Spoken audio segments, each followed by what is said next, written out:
Lindsay Clancy is currently on trial for the deaths of her 3 children. But if you've been following the case on TikTok, Reddit, Facebook, or X, you may have noticed something strange happening. The woman sitting at the defense table is Lindsay, but increasingly, the person being accused online is her former husband, Patrick. One Reddit user recently described watching the narrative change in real time. At first, people debated whether Lindsay was suffering from postpartum psychosis. Then came questions about whether her doctors failed her. Then people started questioning Patrick. And eventually, the theory became much darker. What if Lindsay didn't kill the children at all? What if Patrick did? The user described seeing a TikTok poll with more than 63,000 votes, in which 91% of respondents selected Patrick as the person responsible. That's obviously not evidence. It's an internet poll. But it shows just how dramatically public perception of this case has shifted in some corners of social media. And the theories have only become more elaborate. People have questioned Patrick's timeline. They've questioned his behavior during the 911 call. They've questioned Lindsay's Apple Watch. They've questioned Patrick's new marriage. Some have suggested he was having an affair. And perhaps the most disturbing theory of all claims that Lindsay never jumped from the second-story window, that Patrick pushed her. But there's a major problem.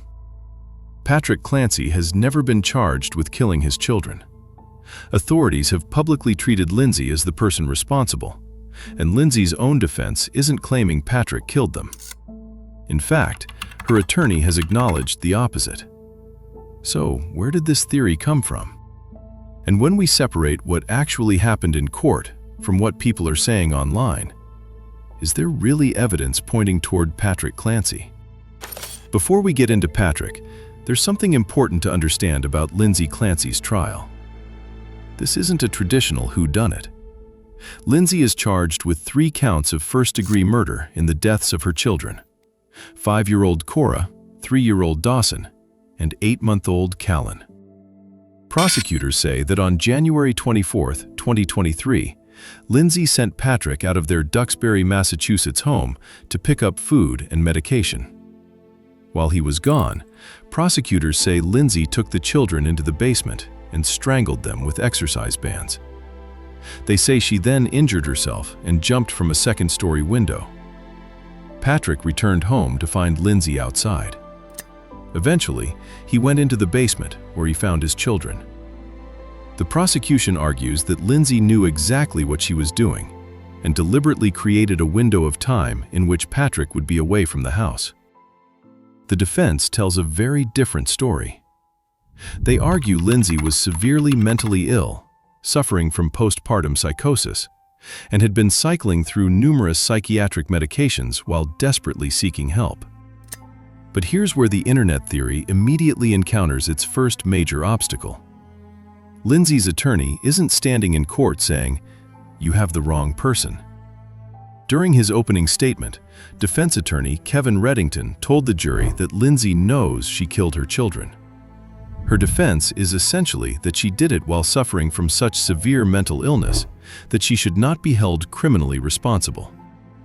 Patrick himself has publicly supported the idea that Lindsay was severely mentally ill. So why are people now accusing him? A lot of it appears to have started with people watching his testimony. On January 24th, Lindsay ordered takeout from a restaurant. Patrick testified that he left the house to pick it up. Then, at around 5:15 that evening, Lindsay texted him and asked him to also stop at CVS for medication for the children. While Patrick was inside CVS, he says he actually called Lindsay because he needed help finding the right medication.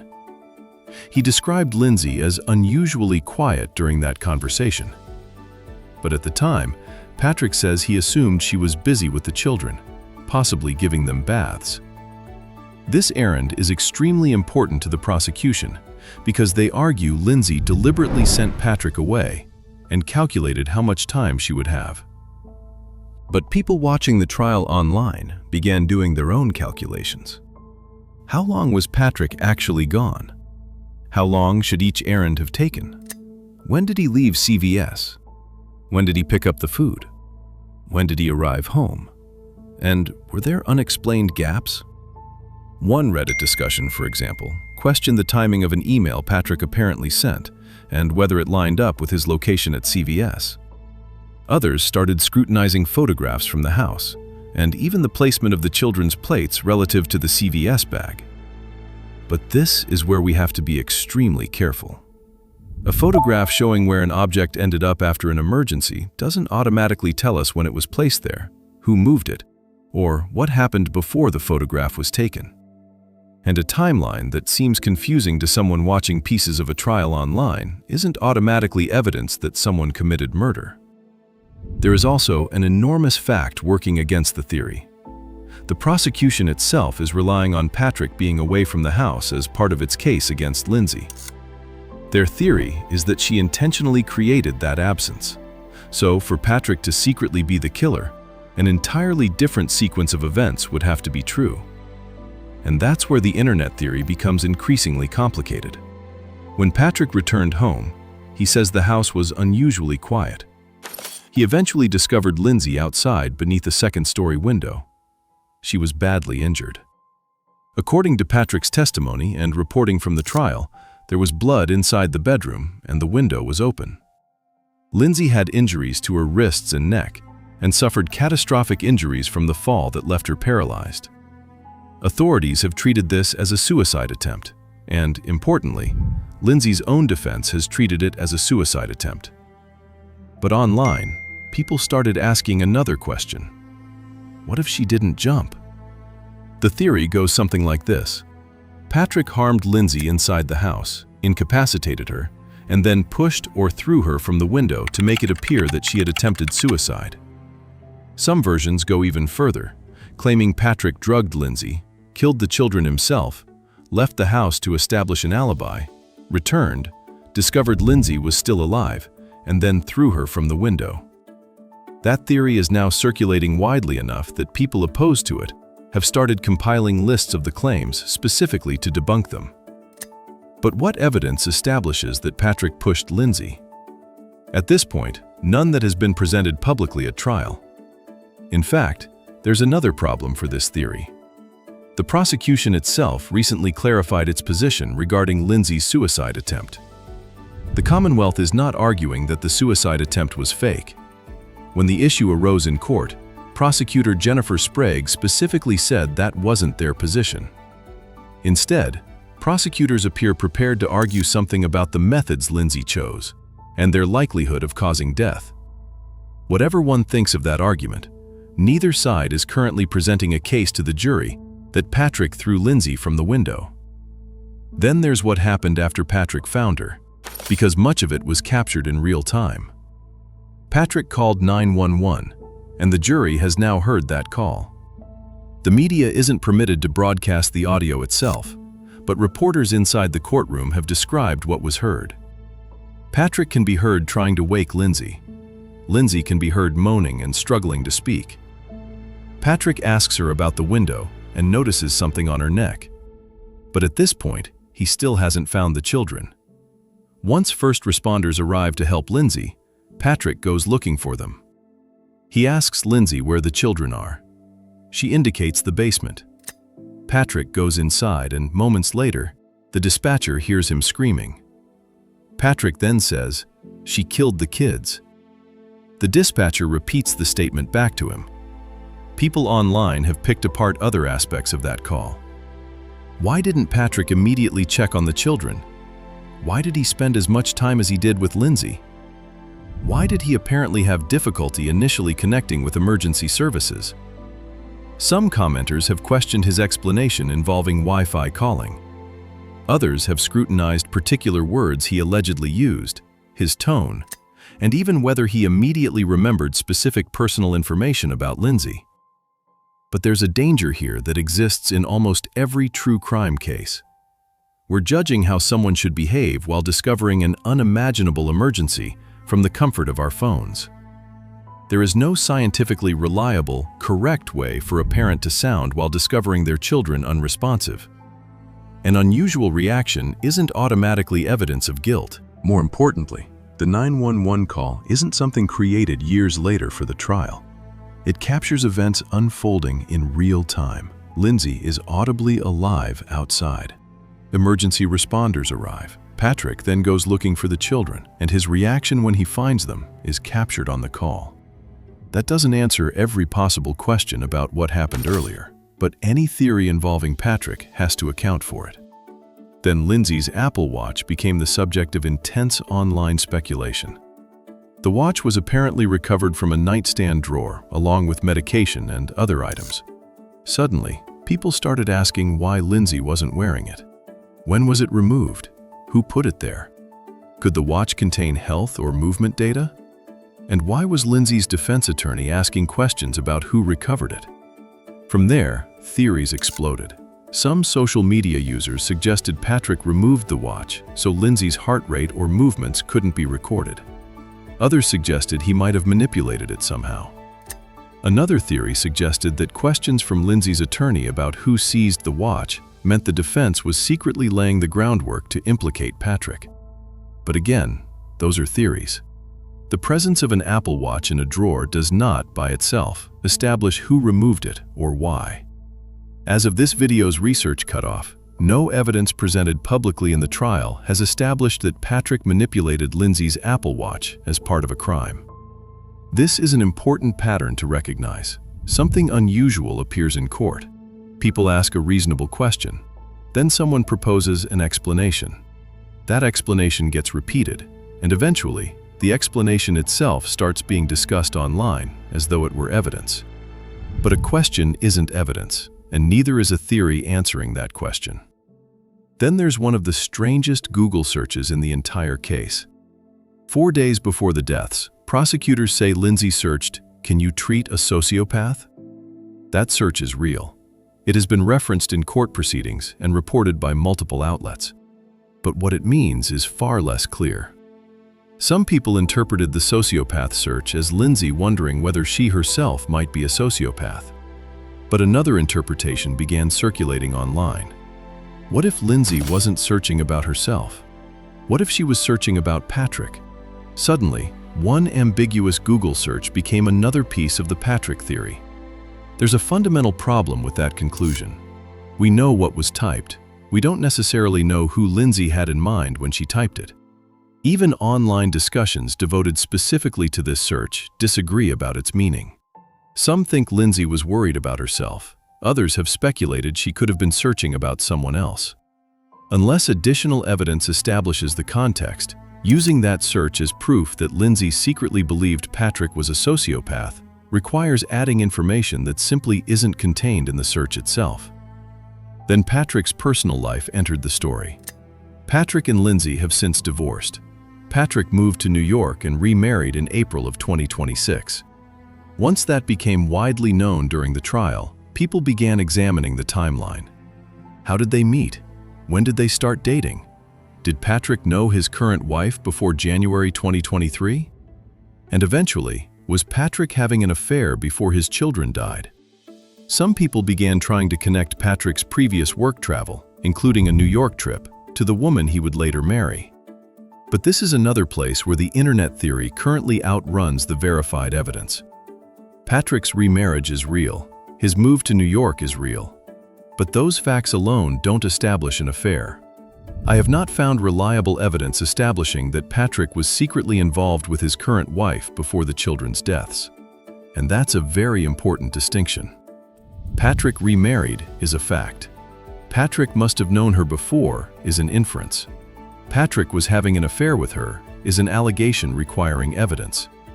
Those three statements are not interchangeable. Yet online, they can quickly collapse into one narrative. Discussions about Patrick's remarriage show people reasoning backward from how quickly they feel he moved on, with some speculating that he must have already known someone. But that's an opinion about how someone should grieve. It's not evidence of an affair, much less evidence of murder. And this is where things start becoming almost impossible to untangle. Because once people become suspicious of someone, every new detail can begin looking suspicious. Patrick changed shoes? Suspicious. The Apple Watch was in a drawer? Suspicious. He remarried? Suspicious. Lindsay Googled sociopathy? Maybe she meant Patrick. He didn't immediately check the basement? Suspicious. He struggled with a detail during an incredibly traumatic 911 call. Suspicious. The timeline isn't immediately obvious. Suspicious. Individually, some of these questions may be perfectly reasonable to ask, but stacking 20 uncertain details together doesn't necessarily transform them into evidence. Sometimes it creates what feels like a compelling story precisely because each unknown gets explained by the theory itself. And that's where we have to ask the most important question in this video. What happens when we compare the internet's case against Patrick to the case actually being presented in court? There is one fact that any theory involving Patrick has to overcome. Lindsay's own defense says Lindsay killed the children. This isn't a prosecution claim that the defense is fighting. During opening statements, Lindsay's attorney told jurors that she knows she killed them. Her legal defense is based on criminal responsibility. The defense argues she was suffering from postpartum psychosis. They argue she had deteriorated mentally. They argue her medical treatment failed her. And they argue that because of her mental condition, she should not be held criminally responsible. If Lindsay's attorneys possessed credible evidence that another person actually murdered the children, that would fundamentally change the nature of the case. Yet that isn't the defense they're presenting. Patrick himself has also taken actions that are difficult to square neatly with the idea that he has spent years trying to frame Lindsay. In January 2026, Patrick filed a wrongful death lawsuit against several of Lindsay's healthcare providers. His lawsuit essentially argues that medical negligence contributed to Lindsay's deterioration and ultimately to the deaths of their children. That doesn't prove anything about what happened inside the house, but it matters when evaluating the idea that Patrick has consistently tried to portray Lindsay as an evil, calculating murderer. His own position has repeatedly emphasized that she was profoundly ill. Maybe the more interesting question isn't whether Patrick did it. Maybe it's why so many people want to reconsider the entire case now. Because the trial has revealed something that doesn't fit neatly into the image many people had of Lindsay. Witness after witness has described her as a loving mother. Her friend described her positively. Her former father-in-law called her a very good mother. The children's nanny described a loving parent. Even witnesses called by the prosecution have acknowledged her severe insomnia and mental health struggles. That doesn't mean Lindsay couldn't have killed her children, but psychologically, it creates an uncomfortable contradiction. How can someone described as a loving mother do something so horrific? The defense offers one answer: psychosis. The prosecution offers another: she was mentally ill, but she still understood what she was doing. And the internet has increasingly produced a third: maybe she didn't do it at all. That explanation resolves the contradiction completely. Lindsay can remain the loving mother described by witnesses because someone else becomes the villain: Patrick. And once that possibility takes hold, ambiguous details suddenly look very different. So what do we actually know? We know Patrick left the house that evening. We know he went to pick up food and medication. We know Lindsay communicated with him while he was away. We know Patrick returned and found Lindsay severely injured outside. We know his 911 call captures him interacting with Lindsay before going to find the children. We know Lindsay directed him toward the basement. We know his reaction upon discovering the children was captured during that call. We know Lindsay's defense acknowledges that she killed the children. And we know Patrick has not been charged with participating in their deaths. We also know there are details people don't fully understand. The meaning of every Google search isn't known. The significance of every item recovered from the house isn't necessarily known. The public doesn't have every piece of evidence investigators possess. And most importantly, the trial isn't over. As of this video's research cutoff, the prosecution is still presenting its case, and the defense hasn't presented its full case yet. So there may be evidence we haven't heard. There may be questions that eventually get answered, and there may be things that remain unexplained forever. But unexplained doesn't automatically mean Patrick. Something fascinating has happened during the Lindsay Clancy trial. The legal question inside the courtroom is whether Lindsay Clancy was criminally responsible when her children died. But outside the courtroom, thousands of people are asking an entirely different question. What if Lindsay didn't do it? And Patrick Clancy has become the center of that theory. Some of the questions people are asking are understandable. Timelines should be scrutinized. Physical evidence should be examined. Witness testimony should be challenged. And no person should be considered beyond questioning simply because investigators afterwards believed someone else's account. But there's a difference between questioning evidence and deciding what the answer must be before the evidence gets us there. Right now, the theory that Patrick killed his children and pushed Lindsay from the window requires us to reject not only the prosecution's version of events, but also the central premise of Lindsay's own defense. Could new evidence change what we know? Absolutely. That's why trials exist.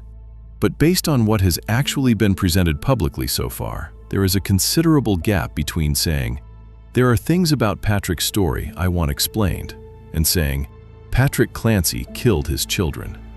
The first is a question. The second is an accusation. And those aren't the same thing. So as this trial continues, maybe the question isn't just, did Patrick do it? It's this.